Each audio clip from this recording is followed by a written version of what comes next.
കരിക്കാട് മാരാത്ത് രാമചന്ദ്രൻ മാരാർ. ഇവിടെ മമ്മിയൂർ വരാനും എങ്ങനെ എത്തി, അതിൻ്റെ എന്നത്തെ സ്ഥിതിഗതികളൊക്കെ എന്തൊക്കെയാണെന്ന് അറിയാൻ വേണ്ടി ചില ഭക്തന്മാർ ചോദിച്ചു. അതിന് വേണ്ടി എൻ്റെ ഓർമ്മക്കുറിപ്പുകളായിട്ട് ഞാൻ ഇവിടെ വിവരിക്കണം.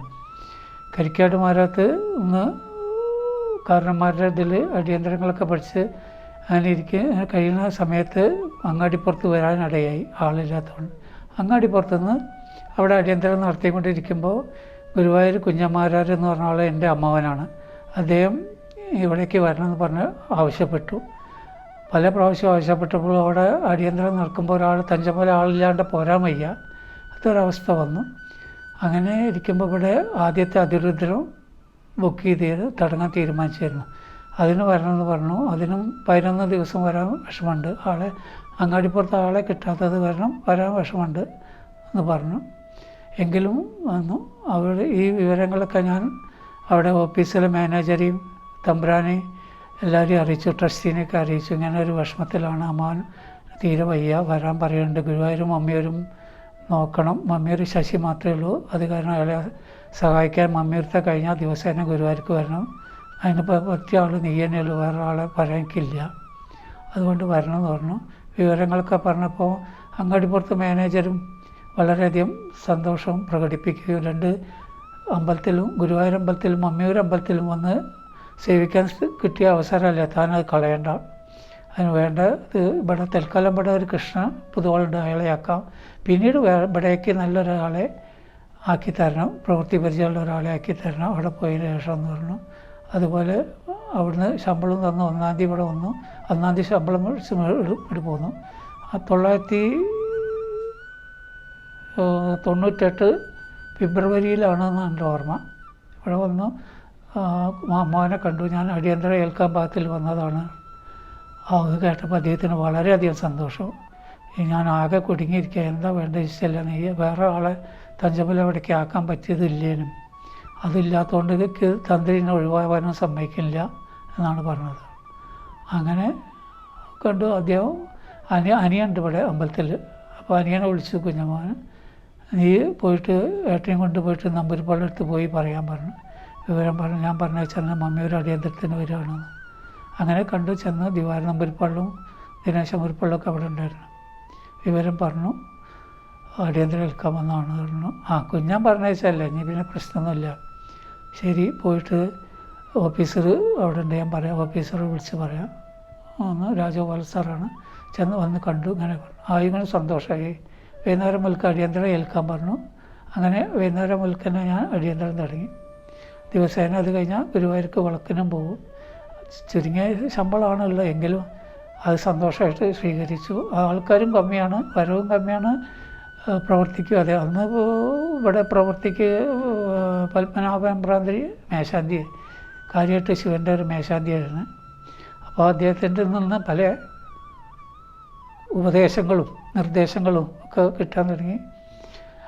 അങ്ങനെ പിന്നെ വിഷ്ണുവിൻ്റെ പൂജ മേശാന്തിയായിട്ട് ശ്രീധര നമ്പൂരി, സഹശാന്തിക്കാരായിട്ട് മുരളി നമ്പൂരി, പിന്നെ എംബ്രാന്തൻ്റെ ഏട്ടൻ ഒരാളുണ്ടായിരുന്നു മേശാന്തി, അദ്ദേഹത്തിൻ്റെ ഏട്ടൻ. അവർ പിന്നെ ചന്ദനം കൊടുക്കാൻ എംബ്രാന്തിൻ്റെ നിർദ്ദേശപ്രകാരം ഒരു നമ്പൂരി, അതുപോലത്തെ രാമേന്ദ്രൻ നമ്പൂരിൻ്റെ അച്ഛനാണ്.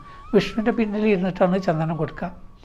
അങ്ങനെ ചന്ദനം കൊടുത്ത് അങ്ങനെ നടത്തിങ്ങനെ ഓരോന്ന് വരുമ്പോൾ അപ്പോൾ ഇവിടെ പിന്നെ പാറാത്ത് വീട്ടുകാർ നെയ്യിൻ്റെ കുപ്പി കൊണ്ട് കൊടുക്കും ദീപാരാധനയ്ക്ക് തട്ടിൽ ഒഴിക്കാൻ പറഞ്ഞു.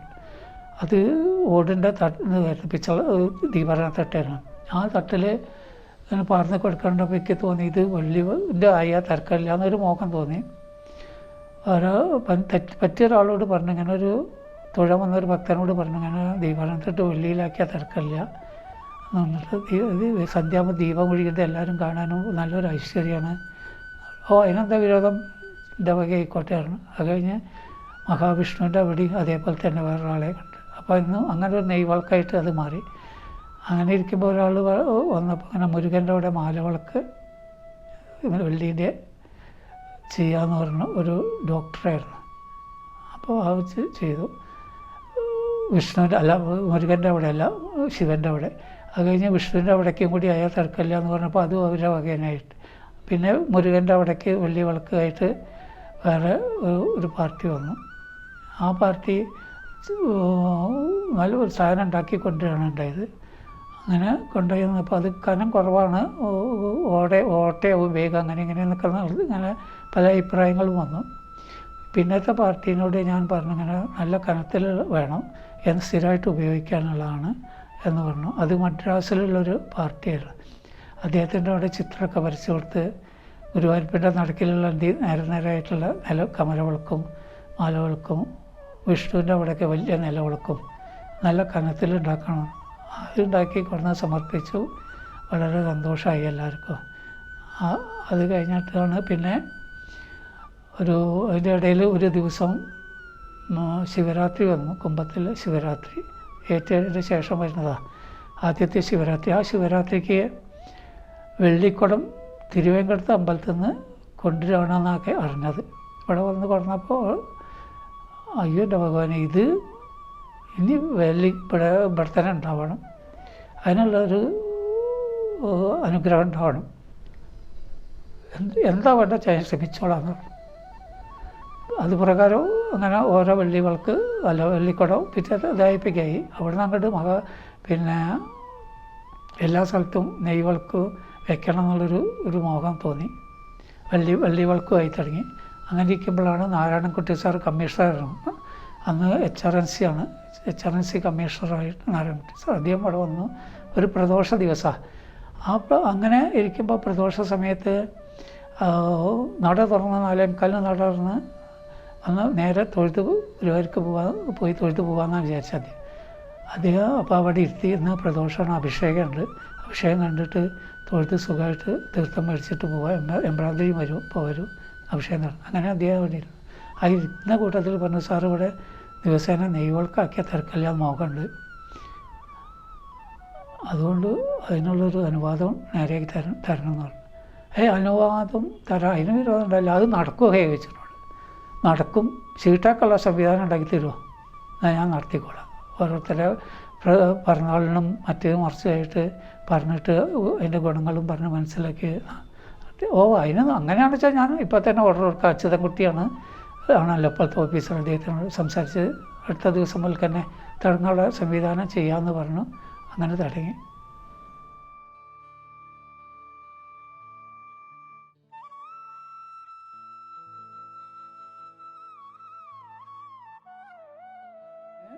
മമ്മി അങ്ങനെ അടിയന്തരം നടത്തി വരുമ്പോൾ ഇടയ്ക്ക് ആവശ്യമുള്ളതായ അമ്പലത്തേക്ക് ആവശ്യമുള്ളതായ ഓരോരോ സാധനങ്ങൾ പറ്റുന്ന ആളുകളോട് പറയും. അത് മിക്കവാറും അത് സ്വീകരിച്ച് കൊണ്ടു തരുന്നുണ്ട്. അങ്ങനെ ഇരിക്കുമ്പോൾ എനിക്ക് അമ്മയ്ക്ക് വീണിട്ട് ഹോസ്പിറ്റലിൽ അഡ്മിറ്റ് ചെയ്യേണ്ടി വന്നു പെട്ടെന്ന്. എന്നെ ഇവിടുന്ന് പോകാൻ ഒരു ആളെയാക്കിയിട്ട് വേണ്ടേ പോകാൻ, അല്ലാണ്ട് പാകമില്ല. അമ്മയാണെങ്കിൽ ആദ്യമായിട്ട് ഹോസ്പിറ്റലിൽ കാണുന്ന ഒരാളുമാണ്. എന്താ വേണ്ടതെന്ന് വെച്ചാൽ ഇവിടെ ഓഫീസിലാണ് ഫോണുള്ളൂ. ഫോണിൽ ഓഫീസിലേക്ക് വിളിച്ച് പറഞ്ഞു എനിക്ക് പോകാൻ ഒരു ഭാഗം കിട്ടില്ല. രാത്രി ഞാൻ കരഞ്ഞ് ഭഗവാനോട് പറഞ്ഞു ഞാൻ എന്താ ചെയ്യേണ്ടത്, അല്ലെങ്കിൽ ഇത് ഒഴിവാക്കി പോകണം, അതല്ലെങ്കിൽ ഇങ്ങനെയൊക്കെ ഒഴിവാക്കി പോയാലും എനിക്ക് ആസ്പത്രിൻ്റെ പുറത്തിരിക്കാനേ പറ്റുള്ളൂ. അവരെന്താ പറയണമെന്ന് വെച്ചാൽ കേൾക്കാം. അങ്ങനെയൊക്കെയാണെന്ന് വെച്ചാൽ അതിൻ്റെ ഉള്ളിൽ കിടക്കാൻ എന്താ വെച്ചാൽ ചെയ്യാൻ പറ്റും. എന്താ വേണ്ടത് വെച്ചാൽ എനിക്കറിയില്ല, എന്താ വേണ്ടതെന്ന് ഒന്ന് ഇതാക്കി തരണമെന്ന് പറഞ്ഞു, സമാധാനം തരണമെന്ന് പറഞ്ഞു. വെളിച്ചാങ്കാലത്ത് 3:30 മണിക്ക് എന്നെ വിളിച്ചുണർത്തി പറഞ്ഞു നീ ഒന്നുകൊണ്ട് പേടിക്കണ്ട, ഞാനുണ്ട് കൂടെ, ഇവിടുത്തെ കാര്യങ്ങൾ നോക്കിയാൽ മതി, അമ്മേൻ്റെ കാര്യം ഞാൻ നോക്കിക്കൊള്ളാം എന്ന് പറഞ്ഞു. 1 മാസം അങ്ങോട്ട് കഴിഞ്ഞു എനിക്ക് ഇവിടുന്ന് അങ്ങോട്ട് പോയി വരാൻ. അവിടെയാണ് ചെന്നപ്പോഴേക്കും അമ്മ അങ്ങോട്ട് ചുണ്ടെടുത്ത് ആകെ പുകയുണ്ട്. ആദ്യമായിട്ടുള്ള മൂത്ത മകനാണ് ഞാൻ. പിന്നെ അമ്മയ്ക്ക് ഞാനുണ്ടായിരുന്നത് വെച്ചാൽ എപ്പോഴും ഒരു ധൈര്യമാണ്, അത് ഉണ്ടായില്ല. ആസ്പത്രി കഴിഞ്ഞു. പിന്നെ അങ്ങോട്ട് വിളിക്കലും പറയാൻ ചെല്ലാൻ കാണാത്തതുകൊണ്ട് വിളിക്കണമില്ല പറയണമില്ല ഒന്നുമില്ല. ഞാൻ ചെന്നു, ഞാൻ അമ്മേനെ വിളിച്ച് ചെന്നപ്പോൾ അമ്മ ചുണ്ടെടുത്ത് ലഹരായിട്ടിരിക്കുക. അതൊക്കെ കഴിഞ്ഞ് എല്ലാം പറയാനുള്ളതൊക്കെ പറഞ്ഞു കഴിഞ്ഞതിന് ശേഷം അമ്മയ്ക്കും തണുത്തു. അമ്മ നീ ചായ കുടിക്കുക വാ പറഞ്ഞു. ഞാൻ ചായ കുടിക്കാം, അതിൻ്റെ മുമ്പേ എനിക്ക് പറയാനുള്ളത് പറയാണ്. പറയൂ ഒക്കെ സമാധാനമായി അമ്മയ്ക്ക് വെച്ചു. ഞാൻ അങ്ങേ തലവരെ വിളിച്ച് നിലവിളിച്ചിരിക്കുക രാത്രി. ആ സമയത്ത് ഒരു പാകില്ല അവിടുന്ന് പോരാ, ഒരാളെ ഇവിടെ ആക്കിയിട്ട് വേണ്ട പോരാ, മുടക്കി പോരാൻ വയ്യല്ലോ. അങ്ങനെ ഇവിടുത്തെ പ്രവൃത്തി. അപ്പോൾ വെളിച്ചാങ്കാലത്ത് ഇങ്ങനെ 3:30 മണിക്ക് സ്വപ്നം ഉണ്ടായി. ഇവിടുത്തെ കാര്യങ്ങൾ നോക്കിയാൽ മതി, അമ്മേൻ്റെ കാര്യം ഞാൻ നോക്കിക്കോളാം, നീ ഒന്നുകൊണ്ട് പേടിക്കേണ്ട. അങ്ങനെ ഇതായപ്പോൾ എനിക്ക് വളരെയധികം സന്തോഷം രാവിലെ ഉണ്ടായത്. പിന്നെ അമ്മേൻ്റെ ഓപ്പറേഷൻ്റെ കാര്യം ഒന്നും എനിക്ക് ഓർമ്മയില്ല.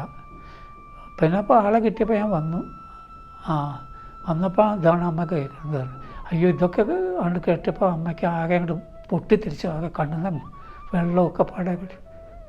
കുട്ടിയെ ഞാൻ പറഞ്ഞത് മടക്കിയിട്ടു, മനസ്സിലൊന്നും വിചാരിക്കരുത്.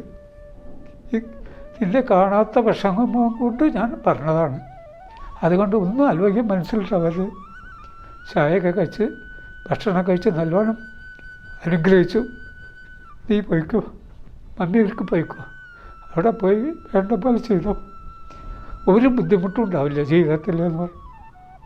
അങ്ങനെ ഇവിടെ വന്നു ഓരോരോ പ്രവൃത്തി തന്നു. അന്നേരത്തെ ഓഫീസർമാരും ഇവരുമായിട്ടൊക്കെ ചോദിച്ച് അമ്പലത്തേക്ക് വേണ്ട ഓരോരോ കാര്യങ്ങൾ പറ്റാവുന്നിടത്തോളം സ്പോൺസർ ചെയ്തു. അമ്പലത്തേക്ക് വേണ്ട എല്ലാ വെള്ളി സാധനങ്ങളും പൂജയ്ക്കായിട്ടുള്ള വിളക്കുമായിട്ടുള്ളതും എല്ലാം ഓരോരുത്തരെ കണ്ട് സ്പോൺസർ ചെയ്യാൻ പറ്റി. സ്പോൺസർ ചെയ്ത് അങ്ങനെ നടന്നു വരികയാണ്. അങ്ങനെ ഇരിക്കുമ്പോഴാണ് രാത്രി ഒരു ശബ്ദം കിട്ടും. അന്ന് ആൾക്കാർ കമ്മിയാണ്, ഞാനും സെക്യൂരിറ്റിയും അങ്ങനെ നമ്പീശൻ അങ്ങനെ ചിലർ മാത്രമേ ഉള്ളൂ.